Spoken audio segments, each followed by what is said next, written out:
Hi, I'm a higher ed social media manager, and I have a confession.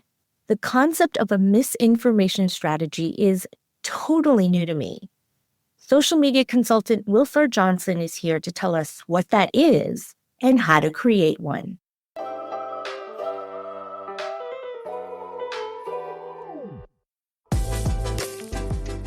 Welcome to Confessions of a Higher Ed Social Media Manager. I'm Li Fowler, award-winning social media professional, author, and podcast host, and a recognized voice across the social media marketing industry. Social media managers are navigating the wild, ever-changing world of higher ed communications, and I'm here to share the real stories and lessons behind the posts. Each episode explores the challenges, strategies, and untold moments that come with running social media accounts in today's digital landscape. Let's get into it.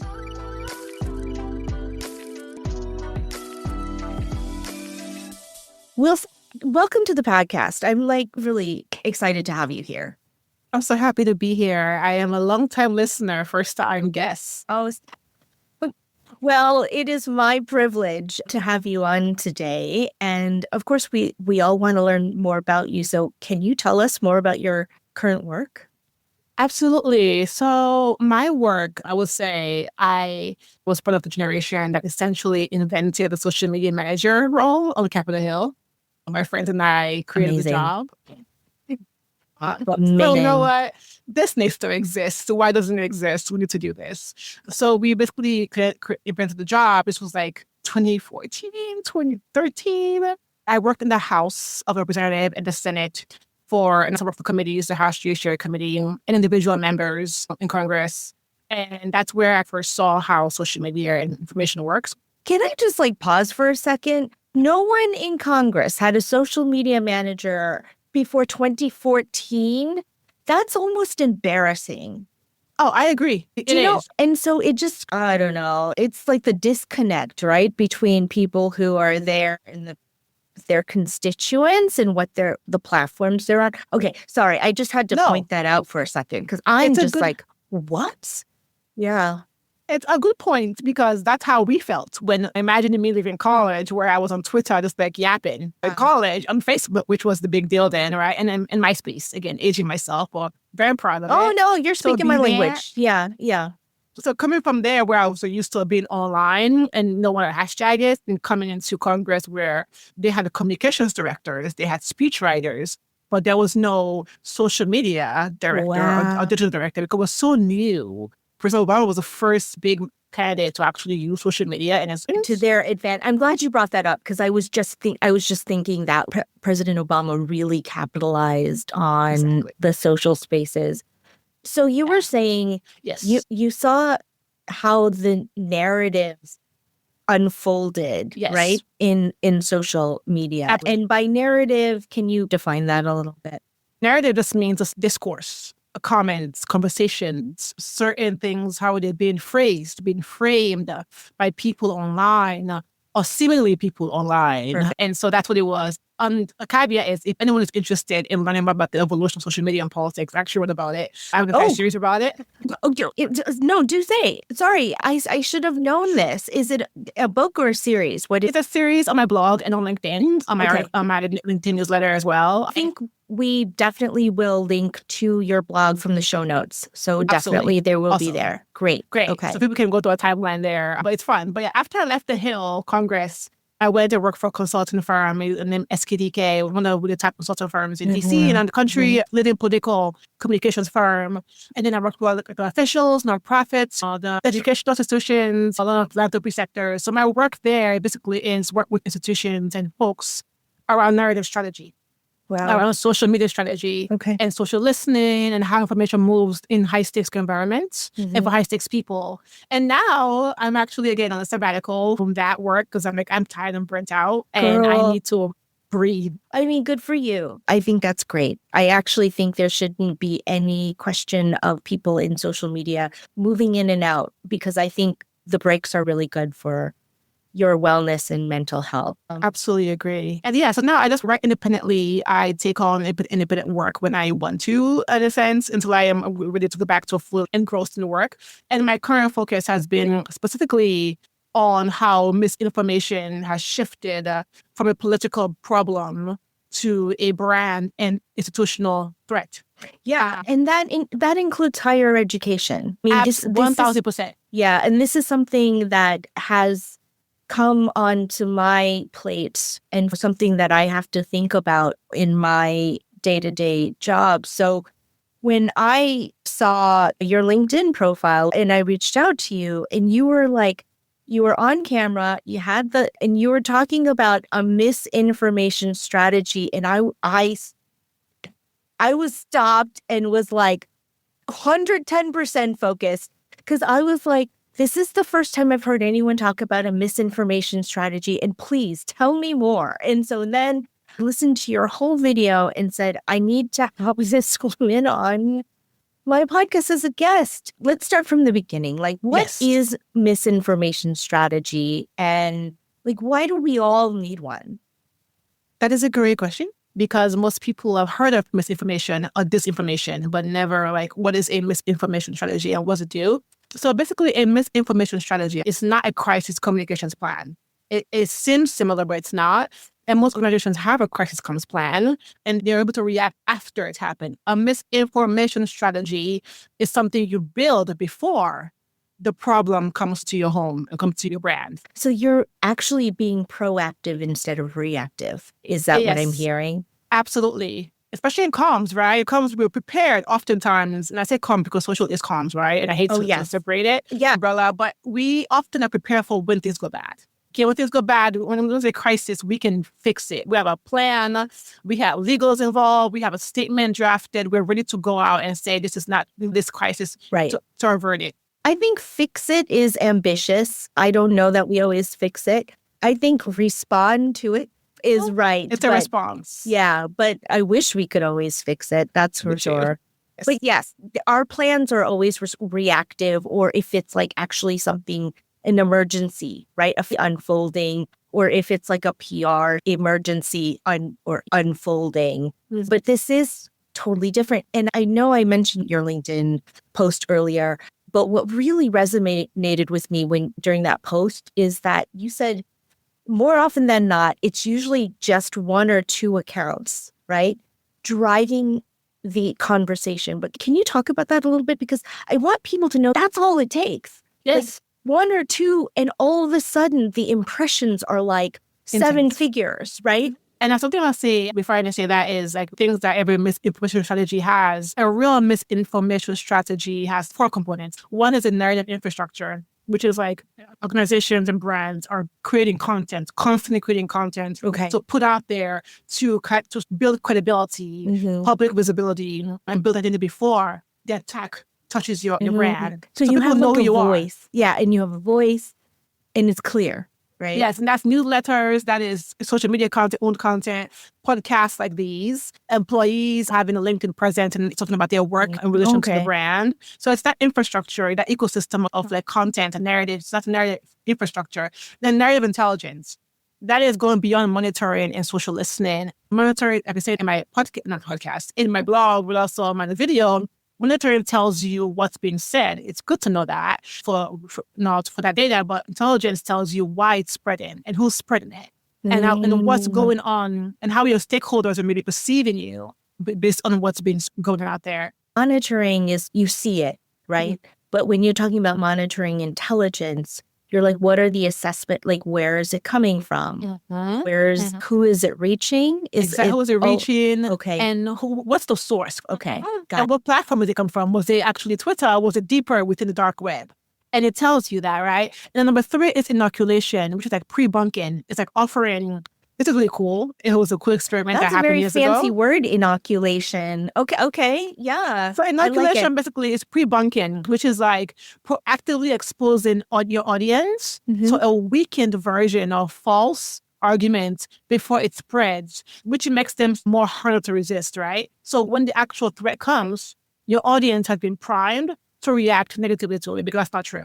So yes, inoculation basically is a tool that you use to prepare people for any fake news coming your way. Okay. So you give them a false version of the news, like you can tell them something fake about your brand, and then you see how they react to it. And so when the actual threat comes, in front of your brand, the audience has been primed to know that's fake news.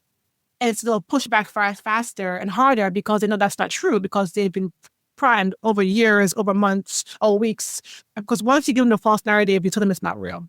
So, for instance, at MIT, would I say something that is not true from our account? Like, I'm a little bit... Yeah, it's a little confusing, right? Yeah, so basically, what it is, you will give them a false narrative about MIT. Some folks have said MIT is X. Okay. Sure, it's not. So we could say something like, some people say, or a lot of people believe that it's expensive or costs too much to go to MIT. But the fact is, like, so-and-so percentage of our school gets financial aid. Like something like that. So exactly. you're giving people truths in order to, like, know themselves. That's not true. And it's becoming more clear, Wilsar.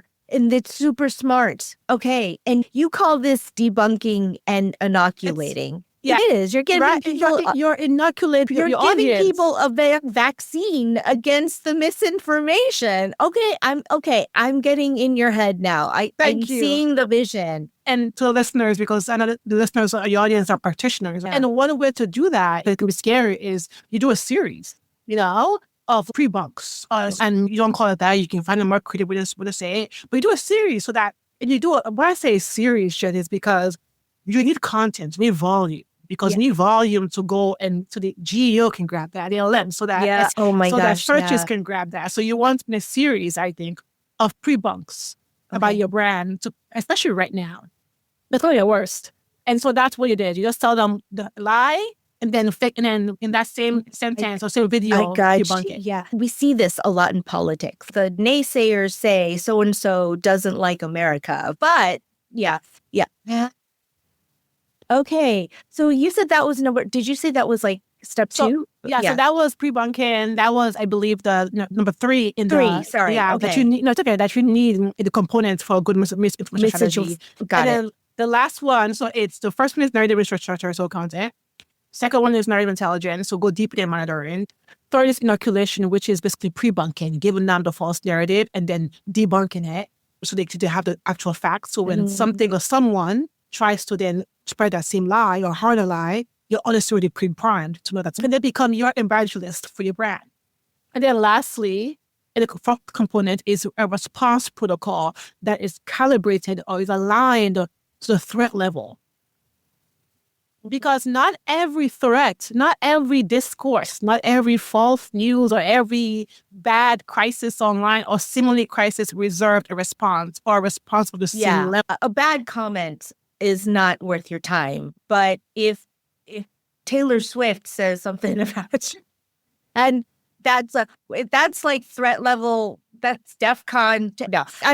But we can influence her influence or our audience, because if someone has an audience that is significant and they're spreading information about your brand, that is a huge thing, right? So that's a high threat level. But if someone who doesn't have the same influence, it doesn't really matter. You can watch it, monitor, see how people are reacting to it. I don't think it requires you to waste your time, because what happens is you just amplify their claim. And now that claim is going further than your actual response. The Streisand effect. Right. Because even if people are combating that thing, or like they're commenting on it, or they're quote posting it, saying that this is not true, the weird thing is they're amplifying the initial message, because algorithm doesn't see negative or positive. The algorithm just sees activity. When you said this in your LinkedIn post, and it just blew my mind, because I was like, that's so right. That activity is also what the LLMs pick up, right? All this is activity. Pick up on that. And all of a sudden, if it becomes true, because when people are looking things up, that's what comes up in a search. Exactly. And in my article, I mentioned Taylor Swift's album last year. Oh, you did? They were critiquing her album about, there was a language in there that she may or may not have included that may have been not as very well received. And because one person said it, or bot said it, people, her fans, tried to defend her and say it's not true. And in result in that, they spread the false narrative further than they intended to, because they didn't have to do that. So that's why you have to be careful how, that's Taylor Swift and her fans. That's not what you guys do. No, but the thing is they were defending her, but in doing that, they made it a bigger thing than it needed to be, right? Exactly. So that is what a real misinformation strategy, and those are the components to have a really good, a strong one. And to your questions about a small number of accounts. Yeah, because it could be one bot, right? It could be one bot. Exact example you just gave on Taylor Swift. It could be one bot. It could be even a real person, because there are people on the internet who spread things just for the joy of it. Right. That's fake. They want to see the line. And could add with them, especially on the app you're on, if it's Twitter, you want messy. That works there. It can be like 3 people on one account with a high volume of followers can say one thing, and that could be the majority of conversation. So when you, as a social media manager, are monitoring this and you see the volume, you're freaking out because you're saying all these people are saying these bad things about my organization, and now I have to figure out how to. We're in a crisis now. But here's the thing: is that like what that you mentioned, there's all of these mentions, but what I start to see is that they're all referring to the same original post, right? Exactly. And so that's when the human response is really important, because when I see that, I'm like, oh, I'm just going to let this die instead of, oh my gosh, we need to respond. Because if we respond, that gives it oxygen, right? It does. And you don't want that, because that's fuel to fire, right? And in my blog post, I said that, what was it, 3.77%, the number you mentioned earlier, of accounts drove about 28% of the entire conversation about Taylor Swift. That is just mad. Okay, so I wanted to follow up, because you said the threat level, right? Yes. Do you have threat levels, or is it just like a feeling of how bad it is? Or do you have words that have a threat level? So for the work I've done for clients or past work, is we do have threat levels that is unique to the organization. Oh, and it okay. So it goes from green, red, or green, yellow, red, or whatever. Oh, so you do have colors. Yeah, I love colors. I love color-coded. It made me think of like Homeland Security, after 9/11. Remember? There were all of these like colored threat levels. Yeah. So you do have okay, that's very interesting. Okay. Because it must be treated in such a way, because if you don't have a serious plan, it can destroy your brand, depending on where the culture is. And so having a threat level, green, yellow, or red, and the levels of yellow, levels of green, and levels of red. So can you give us general feeling of what like a green is, and a general what a yellow is and what a red might be? That's a great question. I love that. So a green could be like, I would keep using Taylor Swift because I feel like she's easier. No shade to Taylor at all. We're just using her as an example because she's in the public so much, right? Yeah. And she was one of the main examples in the blog, but also her and Charlie Kirk were 2 main examples I included because it was such different. So I used Taylor. Yeah. Or you can use MIT. That's fine too. I say MIT. Yeah. So for MIT, if someone from MIT online spreads something positive about MIT, I would say that's positive. It can be a bot or it can be a person. That's a good thing. So that's something you can watch. I don't particularly like a lot of comments that's not on the person or our brand know the person that's not part of our stakeholder list. I truly care about who I like, what I like, especially for a brand and especially right now. Yeah. Because we interact closely. It's not too good. But for yellow, it could be something that's not even. So a misinformation could actually be like it doesn't have to be bad. It's not. I get. Okay. Interesting. Oh, no, it's not always. So that's one thing I should say. It's not always a bad misinfo, but most times it's fake. Yeah, just the miss in the name makes me think it's like a lie or something. Because I can spread a misinfo right now about you online saying that you have 3 eyeballs. You don't. Like, that's bad, right? But I can say you have $1 million. Yeah, I hope you do. Yeah. Yeah. Right? So it all depends on, and this is what also not just institutions are using, but also Hollywood is using this because they're spreading good news about their talent, So it's all depend. And in politics, we are working for most of my career, and you do that for your candidate. You spread good news. It can be a bot, it can be a human being, but it's all part of a strategy. It's all part of the tactic. Okay. And so it can be positive. Green is okay, but like we're not so worried about that. A yellow is something I watch. Okay. A yellow could be MIT. This is not true. I hope no one thinks this is true. MIT pushed a baby. That could be yellow, but it's not true. Okay. I'll watch and see where that goes. MIT leader was at a conference and he accidentally push the baby. Okay. Or a dog. That's not true. Okay. No, we're just making these up for example. Yes. So, And then red could be like MIT is racist. MIT is anti-something that is supposed to be for. Right. MIT is allowing fascism or allowing some terrible things. And then that is the reddest. And I say it's red because obviously it's bad no matter who's president. But it's specifically bad because it then allows people to start rethinking who you are and start recreating your own MIT. It's that questioning MIT. Let's be honest right now. People are not doing research. No.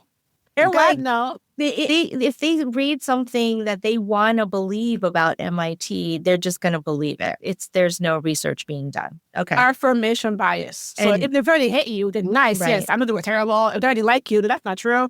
So this is interesting. So in the yellow, that's when you start listening. And then if you feel like it's going to go red, is that when you start like doing the debunking?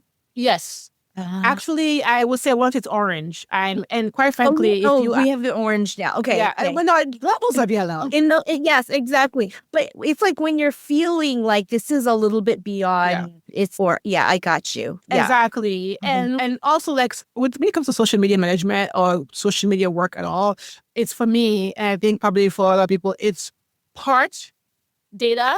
That's important because you want to know what the hard numbers mean. Mm-hmm. And it's part intuition and experience. And that part data can't pick up. Yeah, no, Wilsar, I say social media is like art and science. Yes. Right? So it's the same thing. Yeah. Yes, clock it. Yes, so I agree with you in that there is something to be said for like this gut feeling kind of thing, right? And when you're monitoring, this makes my gut feels weird. I should probably start tracking it. I should start looking deeper about where this is going because now it's becoming a thing. And maybe we should start creating a misinformation strategy for it. Yes, okay. And you might not like my answer after that. No. Yes, and you should have had one before. That's always. Yes. Never wait until the bad thing to happen. Yeah, no, totally agree with that one.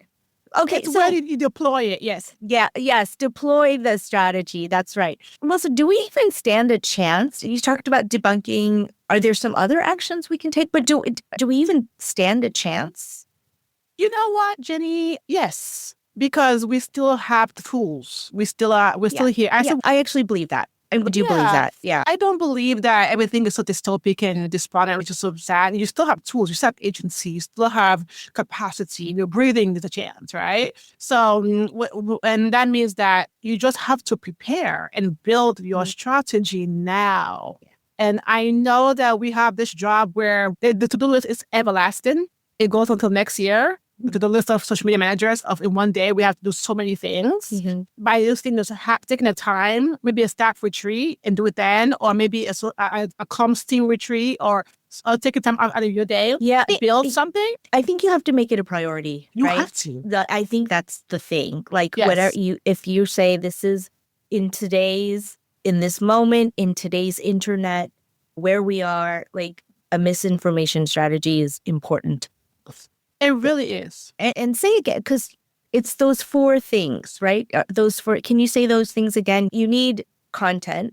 You need narrative intelligence. Sorry, you need narrative infrastructure. Number 1, which is basically content. Yeah. You need to be a content engine, right? Yes, that's what you need. A media house. Yeah. Content. So you need narrative intelligence, which is deeper than monitoring. Okay. Right? So you're searching less for sentiment about and likes about what they're saying. What is the patterns you're picking up? And this is just something you want to be doing all the time. All the time. You want it to be built in, is what you're saying. But that's a part of it. Okay. Yes. And number 3, you need inoculation, which is basically pre-bunking, giving them the false narrative and then debunking it. So you pre-bunk them, which is giving them a false narrative, and then you debunk it, right? Yeah. And then lastly, you need a response protocol that is aligned with the threat level. Okay. Those are 4 things. And could that be like a media release or like a social media posts, or are those all part of it? Possibly. Absolutely. The narrative, what with the pre-bunking? No, the response. Oh, yes. The response, it can be media release. It can be get on camera and it should be more effective and then convince folks that way. For me, I mean, it's probably multiple channels. It's multiple channels. It's multi-channel, yeah. I do think, because I do love social media, and this is a social media podcast, but I also know that traditional media is important, and it is an umbrella for all of us to live underneath. I do think that I would ask my principal to go on the news and say something, depending on the level. Interesting. And on social. And also social, right? Social first content and then old media content, because you want to hit both audiences. Yeah, I think it's important to respond in the platform where the misinformation is happening. Yeah. You should. If it's on X, don't respond in LinkedIn. Like, respond in X. Yeah, yes, thank you. Right, because now you're bringing this false narrative to X where... Or LinkedIn when it's an X. That's a great point. That's a really great. Not the drama. You bring the drama. You're like making it worse for yourself. Yeah, that's a great point. And that was one more thing I was going to say is what actually works, and when it comes to a fight with a chance, because I want folks to really pick this up, and that you do have a chance, and I know you don't have the budget probably or have the big thing, but you do have a chance. Build trust before. Just keep creating content. Know when to like. Know the level of that you're in, at least minimally, know the level you're in, and protect your team. Protect your team. You have to protect your team, and that's beyond. And when you say protect your team, do you mean like their safety, or protect your team from being blamed for whatever incident is happening? This is serious. I say safety. Okay. And the reason why, and both, quite frankly, because a good manager will... So their identities and who's on your team just to really be...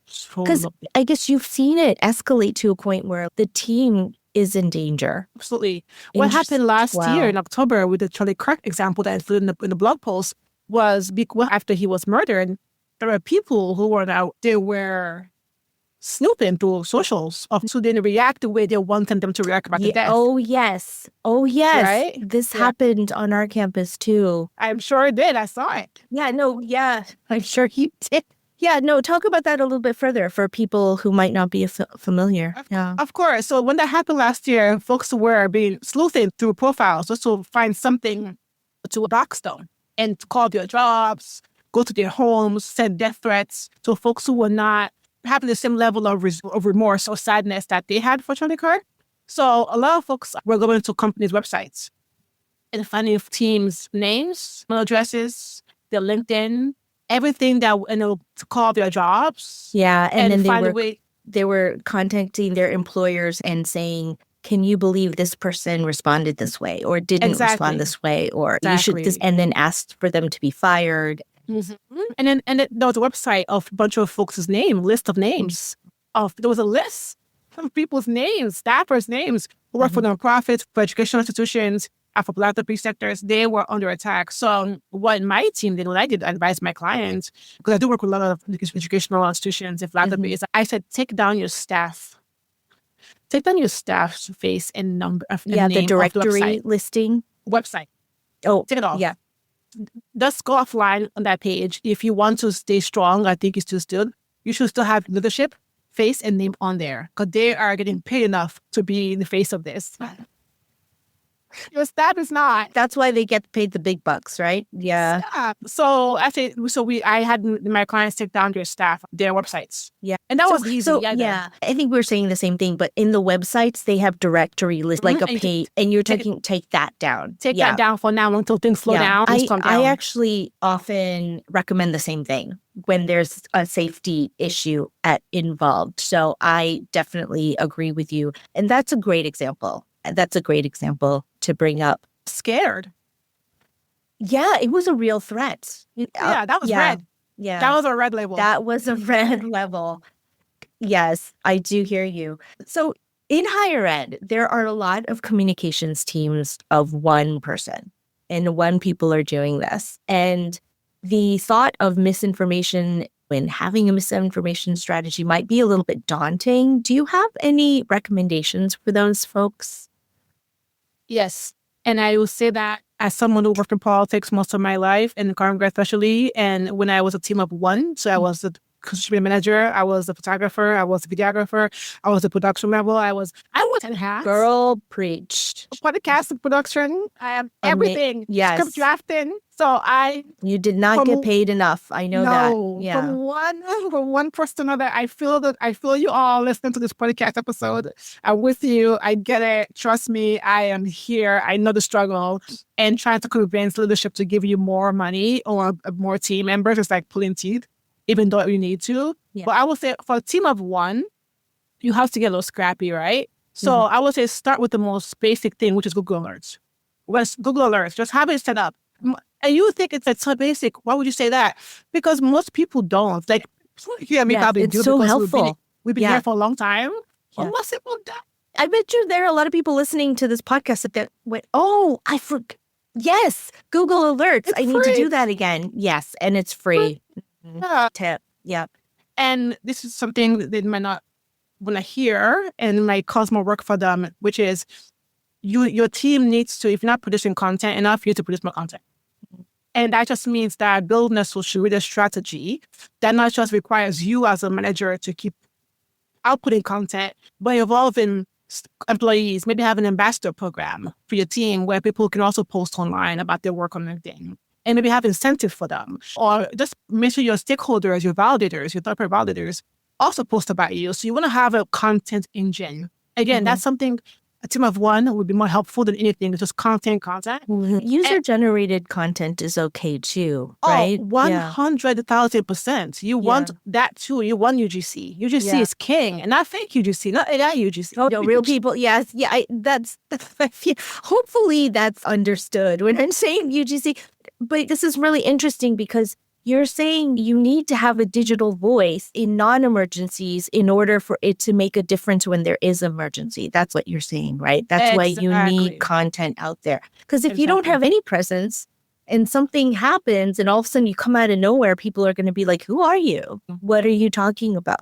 One thing I will say this, Jenny, which might be easier for teams of one, just produce long form. What you're doing right now, this podcast, this long form piece, is so much more helpful for MIT probably than you know. Because long form steeps. It's like tea. Long form, it steeps. It stays. It stays. Like and as time moves on, long form gets refined. It becomes legacy. It becomes now, this is foundational text. So you're just saying that like, just in technical terms, it stays around long enough for LLMs to discover it. Exactly. We're all feeding the beast, Jenny. Oh, girl, yeah. The LLMs. That's a new. So now they're the beasts we're feeding our LLMs now. Yeah. So the easiest thing for nerd infrastructure for team of one is either a podcast, a long blog, like long form content. YouTube videos are so great too because long form ones, 10 minutes, 15 minutes, 20 minutes, 25 minutes, an hour. If you have interviews, post those as well. Do those because those stay in Google is a search engine. So is YouTube. So you want long form. Long form also allows you to work more efficiently. Sorry. No, you're fine. I was just going to add to it because I've been told like having FAQs on your websites is helpful or just information that's outlined out. It's easy for LLMs to scour. Yeah, but long form, like a lot of information. Yes, yeah. And also because you don't have a huge content infrastructure or you have a nerd infrastructure, long form that publishes occasionally once a week, every 2 weeks, once a month. There's consistency there, so the algorithm and your audience expect it. And as a social manager, team of one, when you have long form, you have a content gather. Yeah, you can take from the long, I love that structure so much. Yeah, and pick from it. It's how I worked a lot sometimes on the hill. It's how I work with clients because let's use our time wisely. You don't have a lot of time. How do we use it? We have you for maybe 45 minutes, maybe half an hour. Let's record something. That piece of content can be break down into different videos, into different categories, into different content across platforms, and it can be repurposed in different ways. So I save my time and you save yours. Oh, I've been preaching the COPE method forever. Create once, publish everywhere. Yeah. That's the thing. I love that. Yeah. I don't know if it is either, but I've been saying it's the COPE method. So I agree with you. Yes. And also, secondly, to your question about what can we do? It's just make sure, so every organization, so that's native infrastructure, right? So intelligence, Google Alerts, simplest thing. If you have a social listening tool, set that up too. Just if you have Twitter Premium, I think for now that's behind paywall. I know like, the X-Pro. yeah. Yeah, so you have that set that up so you can see, especially that platform is where misinformation travels faster than on TikTok. It's crazy. No. Okay. It's crazy there. And so a third, you want inoculation. So for inoculation, as a team of one, every brand in the organization knows the false narratives that often get spread about them. You know it. You've been there for a while. You know what's posted about MIT. That's not true. Yes. Yeah. You know the BS. Sorry, not to curse you, podcast. You know what's being said about them that's not true. So you want to write those down. You want to know those. Put those down somewhere and look for those keywords online. And look it up just to be safe. And once a week, every 2 weeks. I won't say once a month because where we are currently in the cultural zeitgeist, I'll say once a week. Yeah. I was just going to say it changes because those keywords during the pandemic were different than those keywords like during the on-campus protesting. And they changed. Yeah. And even the on-campus protesting, those were fun in quotations because I was working. You were too. Yeah, for Congress. To my clients, because I was working for a consultant. I was a consultant at that time a couple of years ago. And so we have institutional clients, educational clients. So those were the most anxiety-ridden days, I have to say. I felt so bad for y'all because I've been there in Congress. So I've been in the face of it. But in that moment, I was a consultant helping my clients navigate that. So I am like, these poor staffers, they're going through hell. It was brutal. It was brutal. Anything publicly because you just can't. No, and it's read, but that's mostly listening. But the keywords did change. And sometimes, can I tell you, there were certain emojis we were looking for too. Thank you for saying that. Yeah, sometimes it's emojis as well. Lots of emojis. And lots of emojis. I read so many emojis. Yes. Can I tell you? Yeah. And then lastly, response protocol. The last thing that gives you a chance to say basically to answer your question and we have a chance. The last thing to do, again, net infrastructure, nerve intelligence, inoculation, plus your response protocol. So after you have written down the crisis that you know, the false narrative that you know you get targeted, that targets your brand often, they are not true. Then you wouldn't have a response protocol, which you want to write it down when it's quiet. Not when there's a crisis. When it's quiet, it's one page. It's a decision framework. It's a decision framework that says what triggers a response. Okay. Who approves it when your file goes out? What channels does it go through? Like you said earlier, you don't take what's happening on Twitter and bring it to LinkedIn. It happened on Twitter. Keep it there. Okay. Yeah. And then build it before you need it, as always. Okay. These are such amazing tips that are actionable. And I'm floored because you've totally opened my mind to this stuff. So Wilsar, there's one last question that I have to ask you that I do ask all of my guests. What is your confession? Judy, I have so many confessions. But I will keep it brief. Give us the tea, Wilsar. So this is one. I had written something down to say, but it was way too nice. Not too nice, it was too safe. But I think I'll say this.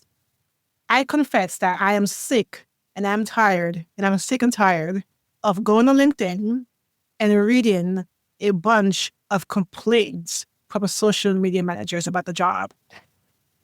Can we please grow up? That is fire. Ooh, I love it. Yeah. Can we please grow up? Can we stop? Can we just accept that it's part of the job we know and give us some solutions, maybe? Yeah. So I say every job has its pros and cons. In comms is one of those jobs where it's always something. Those who traditional comms have their woes of traditional comms. But I don't go on LinkedIn and I don't see that. I don't see them complain about a press release or complain about writing a speech. Now, I know our jobs are newer, quote unquote new media. To me, it's not new anymore. It is the media. We are media now. Thank you. If we're still saying that social media is new, we're not having the same conversation. Come on. Thank you. That's why I know that me and you are different, because you say new, I'm saying media. We're here. We already, this is the person we're in. Yeah, it's been, totally. 20? Come on. Yes. At least, yeah. So I would say, yes, our jobs are hard because we are expected to do so much and be so much. And because our jobs are, quote unquote, still fairly new in spite of, compared against traditional comms, people don't understand it. I say, let them learn. It's not our job to teach them all the time. I do think that if you work in comms, traditional comms, you should know what social is. We have to learn your job, at least know what it is. I think we deserve the same respect. Learn our role, learn our jobs, give your colleagues respect. It's only fair. It's disrespectful. It's not cute. And 2, every job sucks. I'm sorry. Every job sucks. And so every job has its cons. Every job has its cons, right? And how do we post the parts where we like the job, the things we enjoy? How do we? I know sometimes online we post our grievances, but it's forever. Do we want to? Is that what we want to be? Yeah. Our brand. We still not interns. We're not interns, obviously, because that was an old narrative, a false narrative that was being circulated. Yes, misinformation there. Thank you, Pocket. Like. Maybe we need to start narrative infrastructure, and put out more why the job is so important, why the job is so necessary, why the job is such a value add to your brand, why social managers should be CMOs, why they should be comms directors, why they should be leadership, why this job is not just posting. Sorry, I'm going forever. No, that's my new one. I'm like standing ovation. I agree. And I actually really love that. Like you're saying, can we just put a little bit more positivity out there? And let's reframe the narrative. How about that? How about the job isn't great, but always great, but here's the great parts. You brought it back around. Perfect. Let's reframe the narrative. Wilsar, people tell me I'm energetic, but you, girl, you are a whirlwind. And I have thoroughly enjoyed having you on. Thank you so much. It is quite my pleasure. You are incredible, so smart, and truly what you're doing here is so important. And I hope your audience gets value from everything I've said, but your work has been years of doing this work you've added to this industry. Does not go unnoticed. So thank you for every single episode, even the ones that didn't get published. Thanks for listening to Confessions of a Higher Ed Social Media Manager. This show is a proud member of the Enrollify network, home to Higher Ed's largest collection of podcasts. Enrollify is where higher ed goes to grow, so be sure to check out our other podcasts, webinars, video clips, blogs, and more. Visit Enrollify.org and subscribe for all the latest details and content drops directly to your inbox. Enrollify is brought to you by Element 451, the digital workforce platform for higher ed. Learn more at element451.com.